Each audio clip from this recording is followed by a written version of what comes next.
Hi வணக்கம். இன்னைக்கு பார்த்தீங்கன்னா சிறகடிக்க ஆசை சீரியல் இன்னைக்கான எபிசோடு தாங்க பார்க்க போகிறோம். அதுக்கு முன்னாடி என்னோட சேனலை சப்ஸ்கிரைப் பண்ணி வச்சுக்கோங்க. வாங்க கதைக்குள்ளே போகலாம். இப்போ பார்த்தீங்கன்னா ஸ்ருதியும் மீனாவும் என்ன பண்ணுறாங்க, ஒரு ஜூஸ் குடிக்கிறதுக்காக வராங்க. அப்போது பைக்கை வந்து பார்க் பண்ணிட்டு போவாங்க. அந்த பைக் வந்து யாரோ பார்க் பண்ணுறதுக்காக நகர்த்தினோடனே இவங்களுக்கு அலாரம் மாதிரி வரும். அப்போ யாரோ வண்டியை நகர்த்துறாங்கன்னு சொல்லிட்டு இவங்க 2 பேரும் வந்து பார்ப்பாங்க.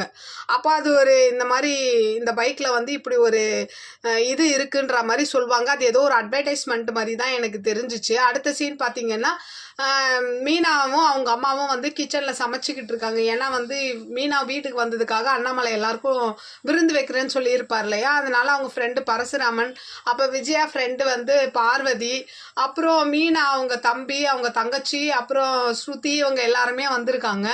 அப்போ வந்து அண்ணாமலை கேட்குறாரு சீதாவை பார்த்து, என்னம்மா தாலி செயின் கிடச்சதுனால இப்போ உங்கள் வீட்டுக்காரர் எதுவும் சொல்லலை அப்படின்னும் போது, இல்லை மாமா அவர் ஒன்றும் சொல்லலை, எனக்கு வந்து சாரி தான் சொன்னார் அப்படின்ற மாதிரி சொன்னோன்னே, அப்போ முத்து சொல்கிறா அப்புறம் எதுக்கு விரட்டணும் அப்படின்ற மாதிரி சொன்னோன்னா, அப்போ அவரும் சொல்கிறாரு சரி விட்றா, அதை பற்றிலாம் பேச வேணாம் அப்படின்னு எல்லாரும் பேசிக்கிட்டே இருக்கும்போது விஜயாவுக்கு வந்து ஒரு மாதிரி கடுக்கடுன்னு வயிற்றுச்சலாக இருக்குது. என்ன இவளுக்கு போய் இப்படி விருந்தெல்லாம் வைக்கிறாங்களேன்னு சொல்லிட்டு கேட்டே போயிடுறாங்க.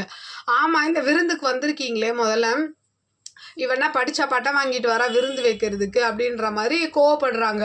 அப்போ அண்ணாமலை சொல்கிறாரு, உனக்கு என்ன தெரியும் மீனாவோட அருமை பற்றி அப்படின்ற மாதிரி பேசிக்கிட்டே இருக்கும்போது என்ன ஆகுதுன்னா, போலீஸ்காரங்க வீட்டுக்கு வராங்க. அப்போ வந்து முத்துலாம் பதறாரு. அப்போது ஒன்றும் இல்லை, இந்த மாதிரி நீங்கள் ஒரு திருடியை கண்டுபிடிச்சிங்கல்ல, அதில் வந்து இவங்களோட நகையும் கண்டுபிடிச்சி கொடுத்ததுனால அவங்க வந்து உங்களுக்கு வாழ்த்து சொல்ல வந்திருக்காங்க அப்படின்னு சொல்லிட்டு அவங்க என்ன பண்ணுறாங்க, முத்துவையும் மீனாவையும் வாழ்த்திட்டு ஒரு கோல்டு காயின் வந்து கிஃப்ட் கொடுத்துட்டு போகிறாங்க. விஜயாவுக்கு இன்னும் இதாகிடுது. எல்லாருமே வந்து முத்துவை வந்து இப்படி ஒரு பையன் கிடைக்க கஷ்டம் அப்படி இப்படின்னு அண்ணாமலை எல்லாருமே வாழ்த்து சொன்னோடனே அப்போது விஜயாக்கெல்லாம் தகன்னு வயிறு எரிய ஆரம்பிச்சிருது. அப்போது முத்து வந்து வேணாம் வாங்க எல்லாரும் போய் சாப்பிட போகலாம் அப்படின்னு சொல்லிட்டு எல்லாரையும் சாப்பிட போகும்போது மனோஜும் விஜயா மட்டும் தனியாக பேசிக்கிறாங்க. அப்போது மனோஜ் சொல்கிறான், இவன் என்னம்மா ஓவராக பண்ணிக்கிட்டு இருக்கான் அப்படி இப்படின்ட்டு.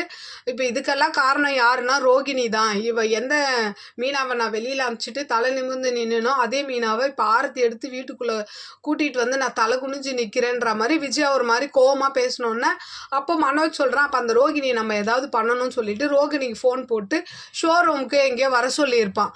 அவங்களும் வரேன்ற மாதிரி சொல்லியிருப்பாங்க. பார்க்கலாம் நாளைக்கு என்ன நடக்குது. இந்த மனோஜ் போய் ரோகிணி கிட்ட பேசுறேன்ட்டு ஏதாவது மாட்டிக்குவாரா, இல்லை அதுக்கோ வந்து முத்து மீனா தான் காப்பாற்றுவாங்களா? உங்களோட கருத்துக்களை என்னோட கமெண்ட் பாக்ஸில் சொல்லுங்கள். என்னோட சேனல் பிடிச்சிருந்தா லைக் பண்ணுங்கள், ஷேர் பண்ணுங்கள், கமெண்ட் பண்ணுங்கள். என்னோட சேனலை சப்ஸ்கிரைப் பண்ணி சப்போர்ட் பண்ணுங்கள். நன்றி, வணக்கம், பாய்.